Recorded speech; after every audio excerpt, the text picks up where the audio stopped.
గురుగారు, దారిద్ర్య దుఃఖ దహన స్తోత్రం ఎవరు రచించారు? దీనికి ఉన్నటువంటి ప్రత్యేకత ఏమిటి? దారిద్ర్య దుఃఖ దహన స్తోత్రాన్ని వశిష్ఠుల వారు మనకు అందించారు. శీఘ్రంగా సంపత్కరం శీఘ్రంగా సంపదలన్నింటినీ పొందాలి అంటే ఈ స్తోత్రాన్ని పారాయణ చెయ్యాలి.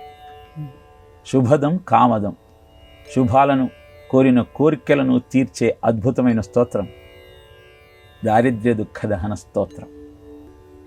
ఈ స్తోత్రానికి ఆ ప్రత్యేకత ఎలా వచ్చింది అంటే, విశ్వేశ్వరాయ నరకార్ణవతారణాయ కర్ణామృతాయ శశిశేఖరధారణాయ కస్తూరి కాంతి ధవళాయ జటాధరాయ దారిద్ర్య దుఃఖ దహనాయ నమః శివాయ.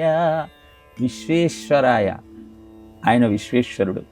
విశ్వేశ్వరుని ప్రత్యేకత ఏమిటి అంటే, కోరిన కోరికలన్నీ తీరుస్తాడు, కానీ తప్పు చేస్తే నిన్ను దండించే ఆలోచన ఆయన చెయ్యడు.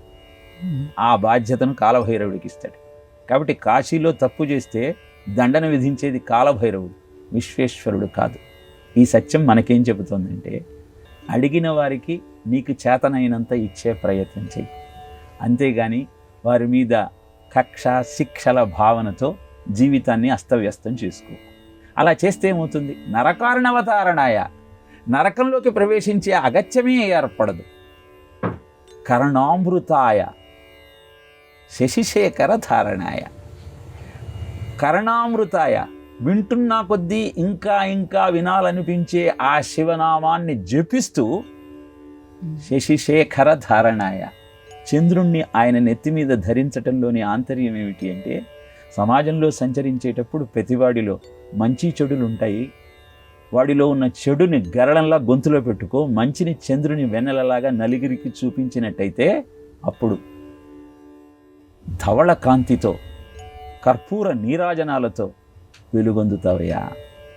అది జటాధరాయ, అన్ని పాపాలను పోగొట్టేటువంటి గంగను తన జటాజుటంలో బిగించినటువంటి శివతత్వము నీకు అర్థమయ్యి పాపాలన్నీ ప్రక్షాళనయ్యి నీ దరిద్రం అంతమవుతుంది.